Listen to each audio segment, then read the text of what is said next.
Qué cómodo, seguro y divertido es viajar en ferrocarril. Nunca imaginé que me la pasaría tan bien. Y bueno, es así como llego a Durango, capital del estado del mismo nombre que se encuentra en el extremo oeste del Valle de Guadiana. El clima está bastante frío. Hasta la piel se me pone de gallina y es que la ciudad está a 2000 metros sobre el nivel del mar y ya estamos en invierno. El estado de Durango está enclavado en la Sierra Madre Occidental, hacia el oeste del país. Al norte limita con Chihuahua, al este con Zacatecas y Coahuila, al sur con Nayarit y al oeste con Sinaloa. Uno de los primeros lugares que visito en Durango es el Palacio de Gobierno, un edificio del siglo XVII muy elegante que en ese entonces fue residencia de un rico minero. Además de las arcadas y los lustrosos pisos de mosaico que ya tienen más de 200 años, me encuentro con los murales que narran distintos episodios de la historia de México y que realizó con la técnica del fresco Manuel Guillermo de Lourdes.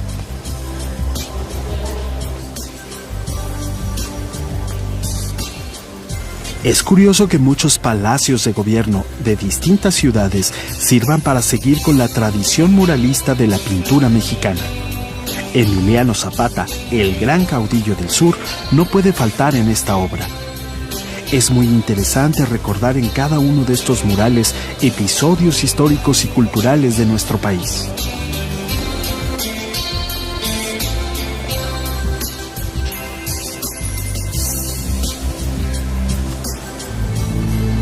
El edificio central de la Universidad Juárez de Durango está en lo que fue un antiguo convento jesuita del siglo XVI. Desde entonces, en este edificio estuvieron instalados distintos colegios religiosos. Fue residencia de obispos y hubo varios seminarios, hasta que en el siglo pasado se convirtió en el Colegio Civil del Estado. Desde 1957, aquí está la rectoría de la universidad, que es una de las más importantes del norte del país.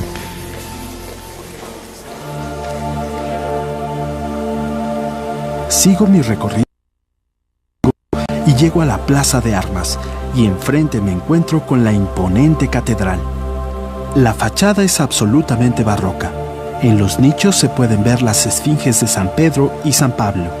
Esta iglesia se empezó a construir en 1695 y el proyecto se interrumpió varias veces. Por eso en los adornos de la fachada se ven estilos diferentes. Tuvieron que pasar 150 años para que pudiera ser terminada. El interior es totalmente de otro estilo, amplísimo y sobrio porque fue remozada por un obispo en el siglo pasado. Pero aún así conserva una maravillosa sillería barroca y unas figuras de santos talladas en madera y cubiertas con hoja de oro. Tiene varias capillas laterales y también una buena colección de pinturas y esculturas en los altares. Es un verdadero torrente de obras de arte lo que hay en el interior. Me gusta especialmente San Jorge, el patrono contra los alacranes, a quien también le tomo algunas fotos. El altar mayor, que originalmente era de estilo barroco, fue modificado y se le agregaron los cipreses a los lados, y el coro se trasladó a una plataforma en la parte posterior. La catedral es la principal obra de la arquitectura virreinal de tipo religioso que hay en la ciudad. Como buen fotógrafo sigo mi camino después de haber capturado las mejores imágenes de la catedral.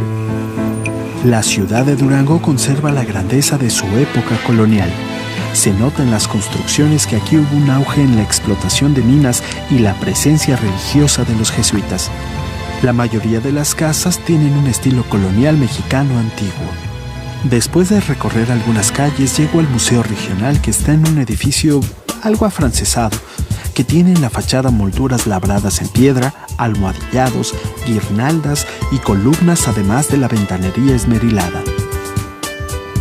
Este museo es conocido comúnmente como el Aguacate, y su intención es dar a los visitantes una visión global de lo que ha sido el estado de Durango a través de los distintos aspectos del conocimiento, como la botánica, la geología y la arqueología. En la sala dedicada al medio ambiente, lo que más me gusta es el colmillo de mamut. En la era cenozoica, los alrededores de la ciudad eran áreas lacustres y aquí se encontraron restos fósiles muy importantes. ¿A dónde me llevarán estas escaleras? Siempre que tengo la oportunidad de estar cerca de objetos, de construcciones o de lugares que tuvieron relación con nuestros antepasados, me recorre un escalofrío desde los pies hasta la cabeza, de pensar en todo el tiempo que ha pasado y aquí estoy admirándolos o disfrutándolos como lo hizo mucha gente hace cientos de años. Entre los restos arqueológicos se exhiben aquí vasijas de cerámica, herramientas de piedra, fibra, pieles de animales y otros objetos de la cultura de Chalchihuites que Durango comparte con Zacatecas. Esta cultura tuvo su auge entre los años 600 y 900 de nuestra era. Esta carita se me hace conocida. En otra de las salas se pueden ver libros religiosos de la época de la colonia, sobre todo pertenecientes a franciscanos, que fueron los primeros en establecerse en esta región. Obras sobre todo referentes al poder absoluto de Dios y que en alguna época sirvieron para difundir la religión católica. También hay objetos y representaciones del contacto indígena-español, casas de troncos cubiertas de barro, objetos de cestería y textiles. En otra de las salas hay objetos y utensilios de los tepehuanes, que son grupos indígenas que habitan en la sierra un tanto aislados y han formado poblados alrededor de los aserraderos. Apenas he podido echar un vistazo muy por encima del museo, pero creo que ya tengo una mejor idea de lo que es Durango y su cultura.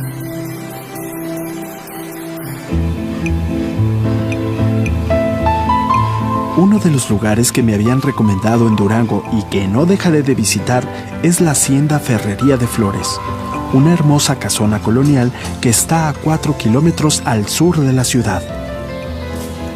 Desde que uno entra, empieza a ver muestras del arte colonial mexicano. Este Cristo, por ejemplo.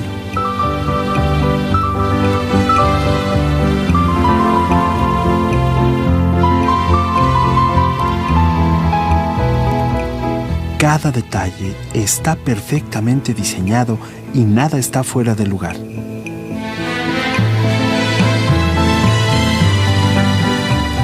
A leguas se nota la mano de artesanos mexicanos en los muebles, la decoración de la casa, los acabados que son bellísimos, la iluminación, los colores que la delatan como una construcción 100% colonial.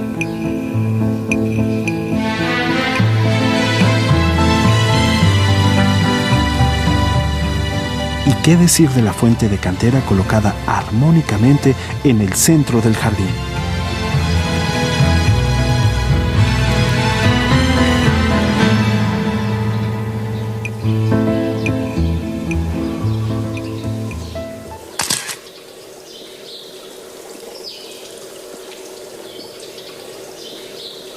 La historia de esta casa empieza en 1826, cuando se estableció la primera ferrería en el México independiente. Era un lugar donde se beneficiaban los materiales del hierro. Después de pasar por distintos dueños y altibajos del negocio, en 1858 llegó a hacerse cargo y a modernizar la planta don Juan Nepomuceno Flores. Y cómo no, con el auge del negocio ya me imagino las fiestecitas y comilonas que se organizaban aquí. Todos muy elegantes y los dueños, como se dice, echando la casa por la ventana, con todo y vajillas de porcelana china, cubiertos de plata y toda clase de platillos de la comida mexicana e internacional.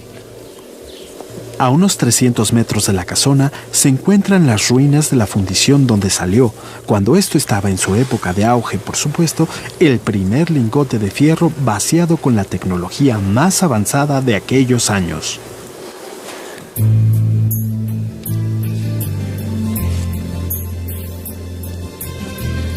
En este lugar vivieron personajes muy importantes relacionados con la historia de Durango, pero recientemente el gobierno del estado expropió la casa para restaurarla y ahora forma parte del patrimonio de la ciudad y su gente. Y bueno, parece que la dejaron como en sus mejores tiempos. Caminando por el laberinto de patios, pasillos y jardines, vuelvo casi sin querer a mi punto de partida. Me encuentro con esta increíble puerta de madera labrada, que curiosamente es la que comunica la casa principal con el traspatio. Qué padre que uno pueda visitar lugares así, como si fueran un museo, que de hecho lo es, y no solo por los objetos y muebles, sino también por todo el conjunto arquitectónico.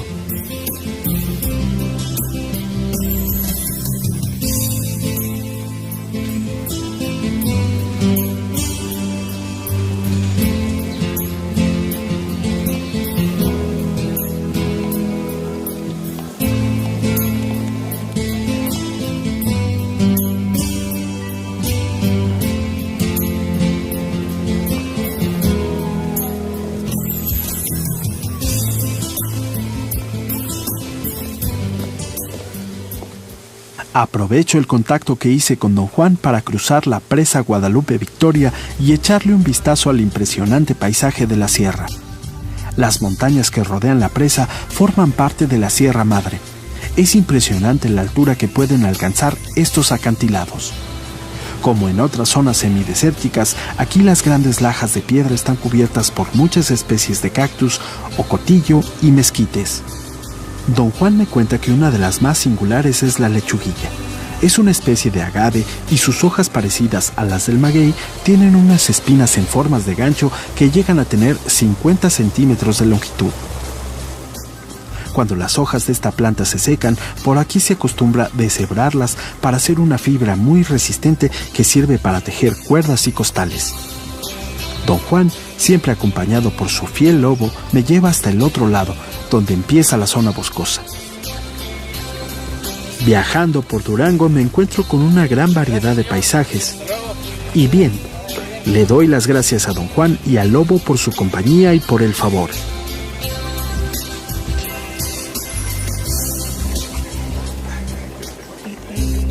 Allá abajo se quedó la zona semidesértica y ahora camino rodeado de bosques de pinos y otras coníferas. Afortunadamente me encuentro con el grupo Pantera. Son unos chavos que practican el ciclismo de montaña y que se conocen muy bien toda esta zona. Ellos me platican que no estoy lejos del lugar a donde quiero ir. ¿A eso se dedican? Sí, ya tenemos algunos años. Nos gusta mucho el paseo. ¿Y en la sierra. ¿Este recorrido de dónde a dónde lo? Viene del Salto Lago Llovida, como aquí como a unas 7 horas. Y nos faltan como unas 3 horas para llegar a Durango. Es un lugar que tiene una cascada muy bonita. ¿Eso es allá adelante? No, hacia donde venimos. Ajá. 7 horas más atrás. Ah, perfecto. Pues mucha suerte. Ándale, nos Gracias. vemos. Sí, Hasta luego. Hasta luego. Hasta luego.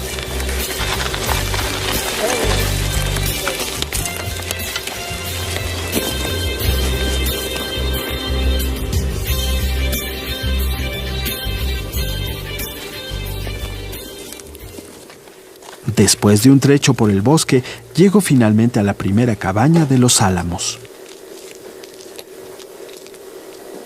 Un lugar muy confortable al que solo le hace falta un catrecito o un sillón.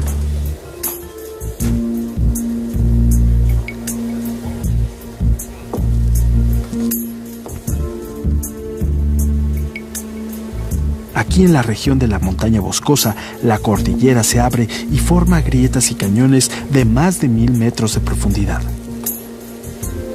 Yo creo que este es uno de los paisajes más impresionantes que he visto últimamente. Parece que las montañas se pierden en el infinito y la vista no alcanza para distinguir lo que hay en el horizonte. Por otro lado, el aire de la montaña es frío y un descansito no me va a caer nada mal antes de seguir mi camino.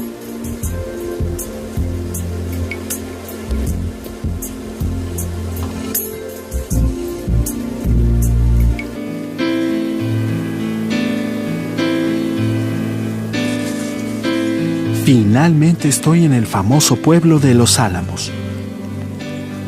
Un lugar que no es precisamente un pueblo fantasma, si no, no estaría aquí, ni tampoco un lugar abandonado por sus habitantes.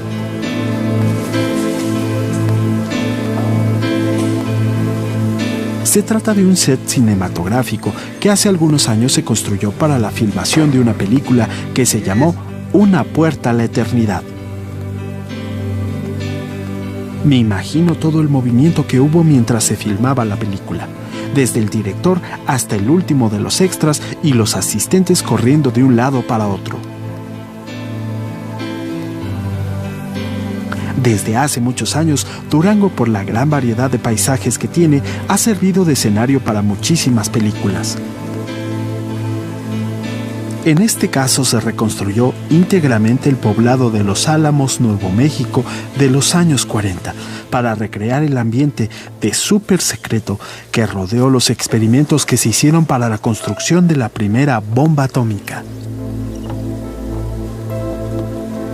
Seguramente por aquí caminaba el actor Paul Newman, que hacía el personaje de un general del ejército americano que supervisaba el trabajo del físico Oppenheimer. La película cuenta el conflicto que se dio entre estos dos hombres, porque sabían que su experimento iba a ser probado en las ciudades japonesas de Hiroshima y Nagasaki. Y no es mala idea tomar algunas fotos por aquí, aunque todo esté tan abandonado.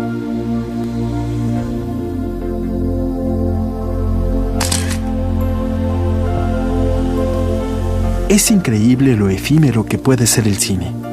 Se gastaron miles y miles de dólares en hacer este pueblo, luego vinieron a filmar la película y ya se fueron como así.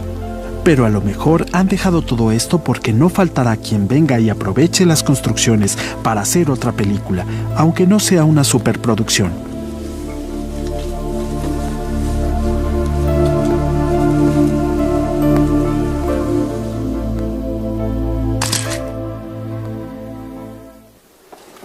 Este pasillo, según tengo entendido, formaba parte del Pentágono, en donde Paul Newman era el general. Más bien tiene fachada como de hospital, lo que es la magia del cine.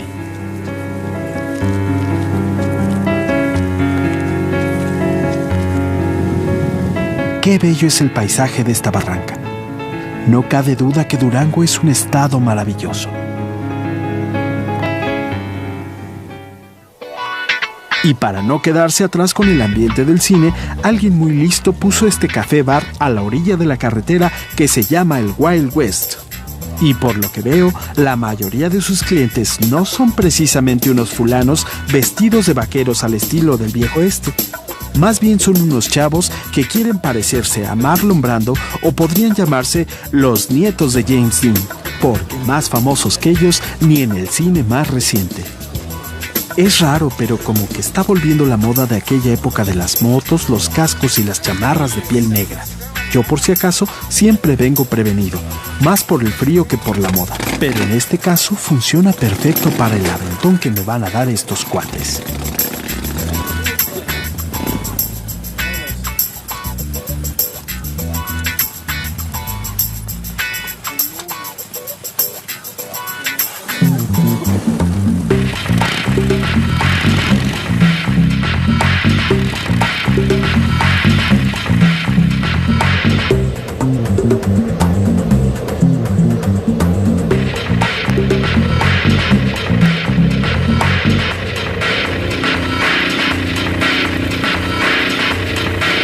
Como ellos quieren seguir, yo me quedo para visitar uno de los lugares más famosos de Durango.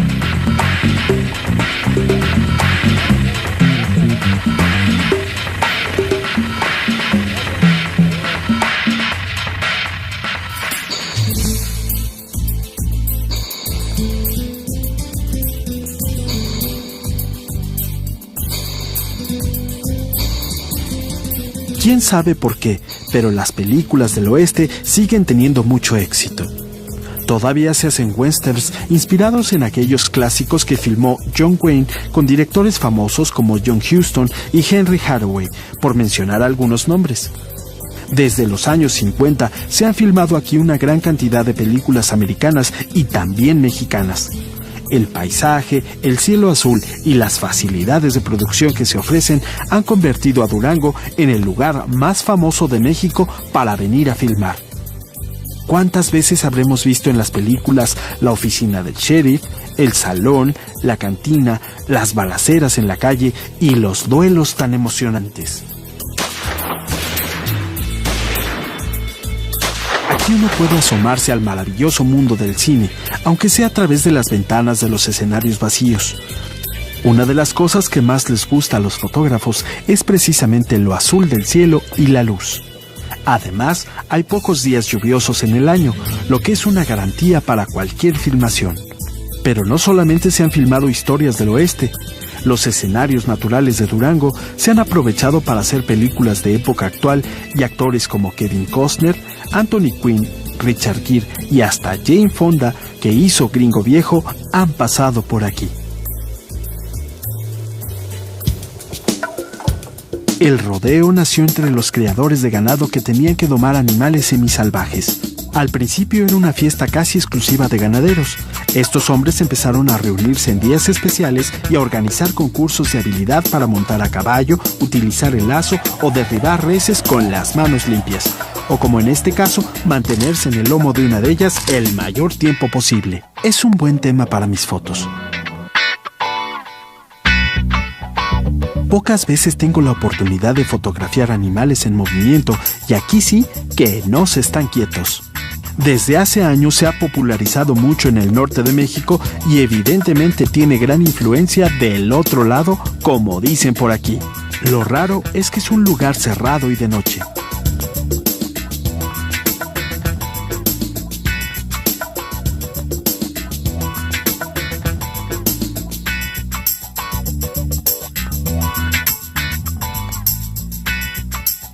De veras que se necesita valor para treparse un animalote de esos.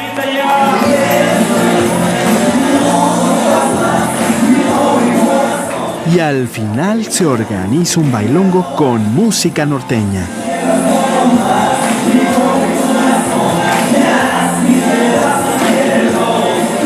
El pasito es medio complicado de seguir, pero finalmente me salió.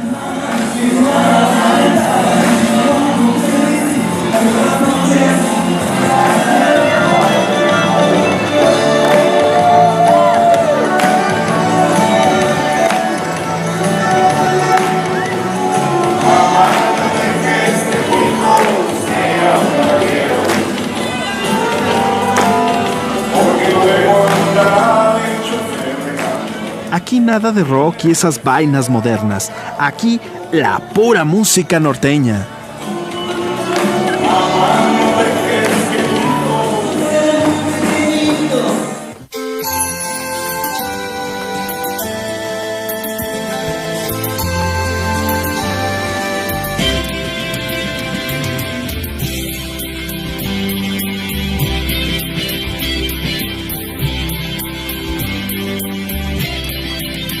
Qué cómodo, seguro y divertido es viajar en ferrocarril.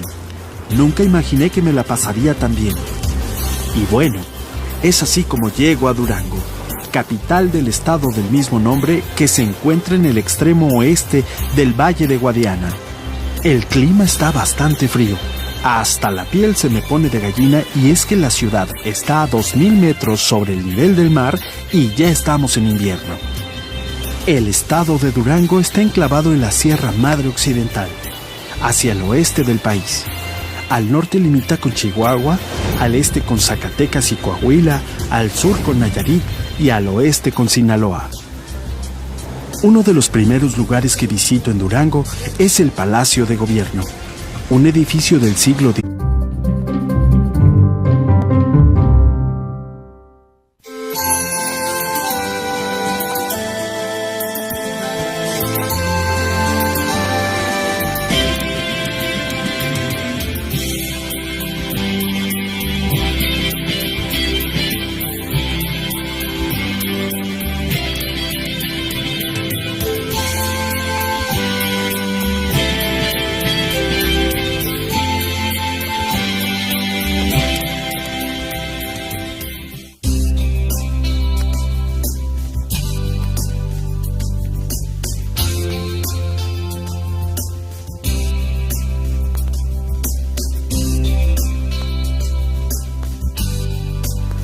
XVII, muy elegante, que en ese entonces fue residencia de un rico minero.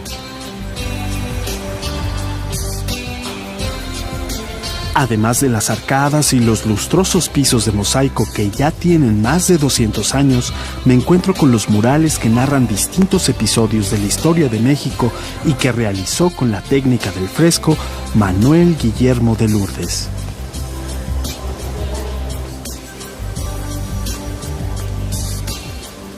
Es curioso que muchos palacios de gobierno de distintas ciudades sirvan para seguir con la tradición muralista de la pintura mexicana.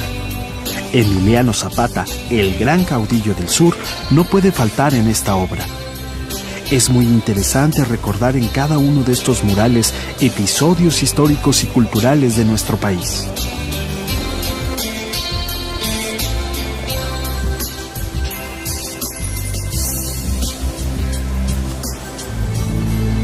El edificio central de la Universidad Juárez de Durango está en lo que fue un antiguo convento jesuita del siglo XVI. Desde entonces, en este edificio estuvieron instalados distintos colegios religiosos. Fue residencia de obispos y hubo varios seminarios, hasta que en el siglo pasado se convirtió en el Colegio Civil del Estado. Desde 1957, aquí está la rectoría de la universidad, que es una de las más importantes del norte del país.